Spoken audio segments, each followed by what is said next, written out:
You know, for basically all of human history, we've been obsessed with this idea of living longer, healthier lives. It's this ancient quest, right? But what if? What if the secret wasn't some rare herb or a high-tech gadget? What if a key piece of the puzzle was already inside of us, in every single one of our cells? Well, that's exactly what one incredible study decided to investigate. So in this explainer, we're going to unpack a really fascinating paper from the journal Nature that tackles this exact question.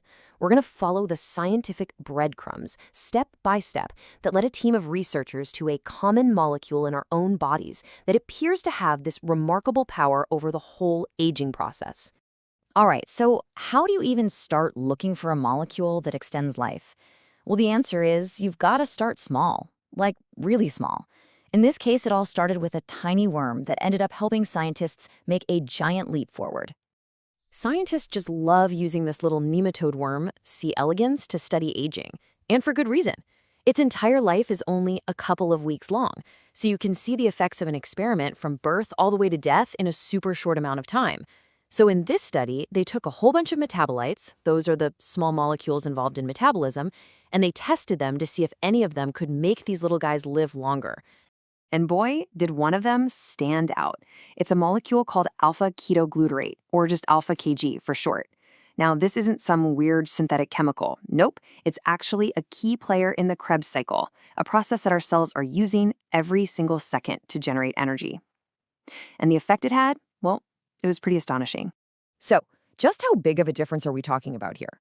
I mean, could this one little molecule really move the needle? The results were absolutely staggering. Get this, the worms that were given AKG lived, on average, about 50% longer. I mean, just let that sink in for a second. We're not talking about a small improvement here. This was a huge extension of their natural lifespan. And the data? I mean, it was crystal clear.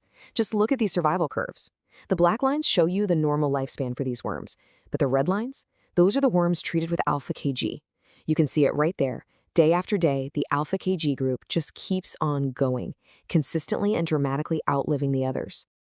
Okay, so this is the point where any good scientist gets a little skeptical. Is this for real, or could there be a simpler explanation? For example, what if the alpha-Kg just made the worms' food taste gross, so they ended up eating less? I mean, we've known for decades that just plain old calorie restriction can extend lifespan in a lot of animals. So the researchers did their due diligence. They ran all the control experiments. They checked everything. Did the worms avoid the food? Nope. Did it mess with the bacteria that the worms eat? Not at all. Did it actually reduce how much they ate, or their body size, or how many babies they had? No, no, and nope. The conclusion was pretty clear. The molecule itself was the real deal. It was directly extending their lives. So if it wasn't some kind of trick, then there had to be a direct biological target. The alpha-Kg molecule must be latching onto something inside the cell and changing what it does. But what could it be? Well, to figure that out, the researchers basically had to go fishing. They used this really clever technique called DARTs, and you can think of it as molecular fishing. You take this big soup of all the proteins from a cell. You add your molecule, in this case alpha-Kg, and then you dump in an enzyme that just chews up proteins. The whole idea is if your molecule, alpha-Kg, has grabbed onto a specific protein, that protein is now protected and it won't get chewed up. All you have to do then is find the one that survived the mess. So they cast their molecular fishing line into this cellular soup. And when they reeled it back in, the protein they caught, well, it was definitely not what most people would have guessed. It was a crucial part of the cell's main power plant, a protein called ATP synthase. ATP synthase is, and I'm not exaggerating, one of the most important enzymes in all of life. It sits in our mitochondria and it works like a tiny spinning energy turbine. Protons flow through it, it spins around, and it cranks out ATP, which is the universal energy currency that powers pretty much everything our cells do. And what the researchers found was that AKG was binding directly to this turbine and essentially slowing it down. So, why on earth would slowing down the cell's energy turbine make a worm live longer? That seems totally backward, right? But this is the real secret to how alpha-Kg works its magic. It's basically tricking the cell into thinking it's starving.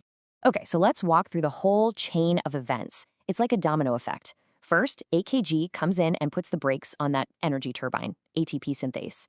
That makes the cell's energy levels, the amount of ATP, go down. Now, this drop in energy is a powerful signal. It flips a master switch in the cell called the mTOR pathway. When mTOR gets switched off, the cell stops thinking about growth and instead calls in its cleanup crew, a process called autophagy, to recycle old, damaged parts and basically hunker down to survive. This basically creates two different states for the cell. You have growth mode, which is when there's plenty of food and energy and the mTOR pathway is switched on, but when alpha-Kg comes along and lowers those energy levels, it flips mTOR to off, and that pushes the cell into a life-extending survival mode. And this is the exact same pathway that gets turned on when you're on a restricted diet. And here is the final, just beautiful piece of the puzzle.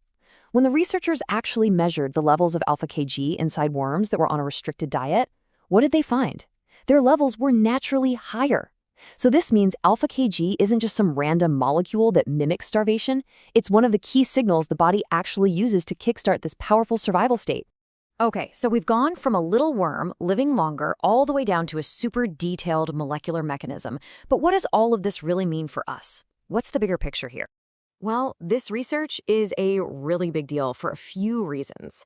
First off, it creates this direct link between a simple metabolite that we all have, our energy production system, and the biology of aging itself.